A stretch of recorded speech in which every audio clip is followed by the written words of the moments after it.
ఎన్నిసార్లు క్లారిటీ ఇచ్చినా హరిహర వీరమల్లు రిలీజ్ విషయంలో అనుమానాలు మాత్రం పోవటం లేదు. పవన్ వస్తా అన్న అదే డేట్ కు ఇప్పుడు చిన్న సినిమాలు క్యూ కడుతూ ఉండడంతో వీరమల్లు రాక మీద మళ్ళీ డౌట్స్ రేజ్ అవుతున్నాయి. ఇంతకీ పవన్ ఎంట్రీ ఉంటుందా ఉండదా? ఆ డేట్ కు టార్గెట్ చేస్తున్న చిన్న సినిమాలేంటి?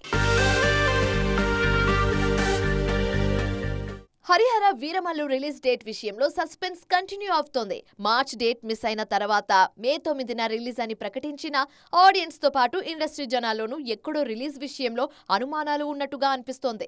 ఇంతవరకు షూటింగ్ కంప్లీట్ కాలేదు, ప్రమోషన్ స్టార్ట్ కాలేదు. పాన్ ఇండియా సినిమాను ఇంత షార్ట్ టైంలో రిలీజ్ చేయటం అంటే అయ్యే పనే కాదు. తాజాగా హరిహర వీరమల్లు మేకర్స్ లాక్ చేసిన అదే డేట్ కు అంటే మే 9న సమంత ప్రొడ్యూస్ చేస్తున్న శుభం సినిమా రిలీజ్ కు ముహూర్తం ఫిక్స్ చేశారు. ఇలా పవన్ సినిమాతో పోటీకి చిన్న సినిమా రెడీ అవుతూ ఉండడంతో పవన్ ఎంట్రీ లేనట్టేనని ఫిక్స్ అయిపోతున్నారు ఆడియన్స్. పవన్ ఎంట్రీ లేదని ఆల్మోస్ట్ క్లారిటీ వచ్చేయటంతో రవితేజ మాస్ జాతర, శ్రీ విష్ణు సింగిల్ సినిమాలు అదే డేట్ కు ఆడియన్స్ ముందుకు వచ్చేందుకు ప్లాన్ చేసుకుంటున్నాయి.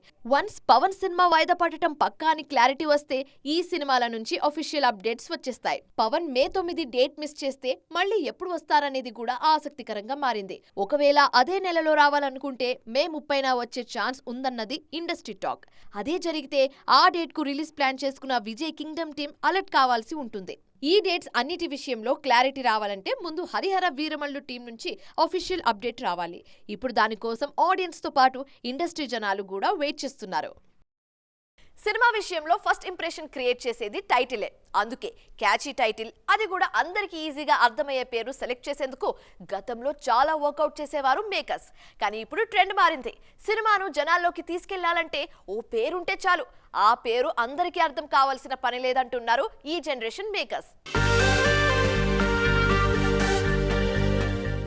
ముఖ్యంగా డబ్బింగ్ సినిమాల విషయంలో ఈ వింత టైటిల్స్ ఎక్కువగా వినిపిస్తున్నాయి. ప్రేమల సినిమాతో సూపర్ హిట్ అందుకున్న నస్లన్ హీరోగా తెరకెక్కుతోన్న మలయాళ మూవీ అలప్పుజ జిమ్ఖానా. మాలీవుడ్లో సూపర్ హిట్ అయిన ఈ సినిమాను తెలుగులో అదే పేరుతో రిలీజ్ చేస్తున్నారు. తెలుగు ప్రేక్షకులకు పేరు అర్థం కాకపోయినా కాస్ట్ అండ్ క్రూ మీదున్న క్లారిటీతో థియేటర్లకొస్తారని నమ్ముతున్నారు. తమిళ మేకర్స్ కూడా తెలుగు రిలీజ్ విషయంలో పెద్దగా దృష్టి పెట్టడం లేదు. తమిళ టైటిల్స్ ను యాజ్ ఇట్ ఈజ్ గా తెలుగు ఆడియన్స్ మీద రుద్దేస్తున్నారు. ధనుష్ హీరోగా తెరకెక్కుతున్న ఇడ్లీ కడాయి సినిమాను తెలుగులోనూ అదే పేరుతో రిలీజ్ చేసేందుకు ఏర్పాట్లు చేస్తున్నారు. రీసెంట్ టైమ్స్లో వేట్టయాన్, కంగువా, తంగలాన్ లాంటి సినిమాలు కూడా తెలుగు ఆడియన్స్కు సంబంధం లేని పేర్లతోనే ఆడియన్స్ ముందుకొచ్చాయి. తెలుగు మేకర్స్ కూడా టైటిల్స్ విషయంలో కొత్తగా ఆలోచిస్తున్నారు. స్ట్రైట్ తెలుగు సినిమానే అయినా ఆ టైటిల్ మాత్రం తెలుగు ఆడియన్స్ అందరికీ అర్థమయ్యేలా ఉండడం లేదు.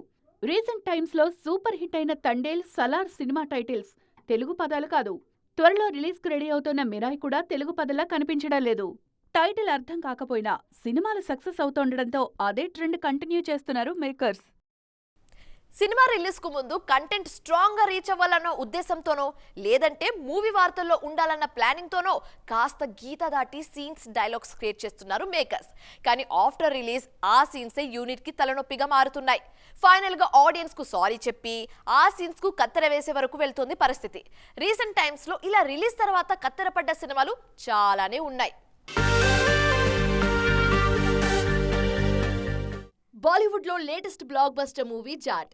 సన్నీ డియోల్ హీరోగా గోపీచంద్ మలినేని దర్శకత్వంలో తెరకెక్కిన ఈ సినిమా ఘన విజయం సాధించింది. అయితే అదే స్థాయిలో వివాదాస్పదం కూడా అయింది.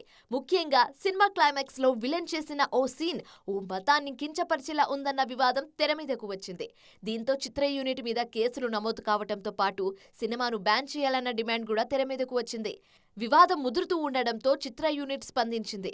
ఎవరిని కించపరిచే ఉద్దేశం తమకు లేదని, ఎవరి మనోభావాలైనా గాయపడి ఉంటే క్షమించాలని కోరింది. అంతేకాదు వివాదాస్పద సన్నివేశాన్ని సినిమా నుంచి తొలగిస్తున్నట్టుగా ప్రకటించింది.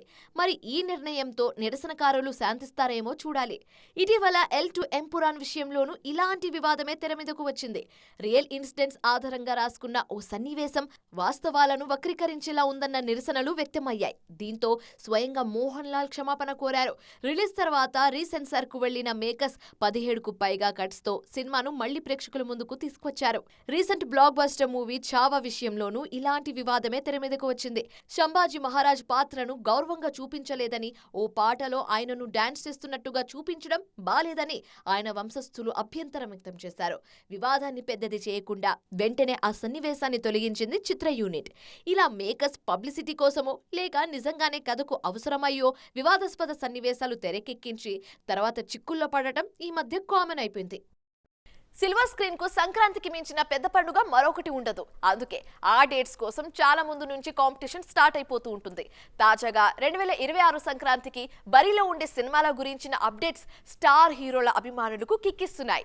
2023 సంక్రాంతి క్లాష్ మళ్ళీ రిపీట్ అవ్వబోతుందంటున్నారు ఇండస్ట్రీ జనాలు. 2026 సంక్రాంతి బరిలో ఆల్రెడీ డేట్ లాక్ చేసిన సినిమా జననాయకన్. విజయ్ ఆఖరి సినిమా కూడా కావడంతో ఈ మూవీ మీద సౌత్ సర్కిల్స్ లో భారీ అంచనాలు ఉన్నాయి. చిరు అనిల్ కాంబినేషన్ లో తెరకెక్కుతున్న కమర్షియల్ కామెడీ ఎంటర్టైనర్ కూడా అదే సీజన్ లో ప్రేక్షకుల ముందుకు రానుందని ఆల్రెడీ హింట్ ఇచ్చింది యూనిట్. ఇప్పుడు బాలయ్య కూడా 2026 సంక్రాంతిని ఏం చేస్తున్నారన్నది లేటెస్ట్ అప్డేట్. అఖండ 2 సినిమాను దసరా బరిలోనే రిలీజ్ చేయాలని భావించిన టీం షూటింగ్ ఆలస్యమవుతుండటంతో ప్లాన్ మార్చింది. సంక్రాంతి కానుకగా సినిమాను రిలీజ్ చేయాలని భావిస్తోంది. దీంతో మరోసారి బిగ్ క్లాష్ తప్పేలా లేదు.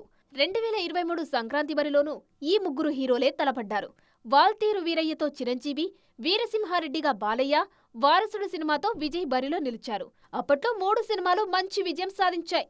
దీంతో 2026లోనూ అదే సీన్ రిపీట్ అయితే బాగుంటుంది అంటున్నారు ఫ్యాన్స్. సో చూసారుగా, ఇది ఇవాల్టి ఈటీ ఎక్స్క్లూజివ్. మరిన్ని ఇంట్రెస్టింగ్ అండ్ కలర్ఫుల్ అప్డేట్స్ తో మళ్ళీ కలుద్దాం. అప్పటి వరకు చూస్తున్నానండి టీవీ9. బాయ్.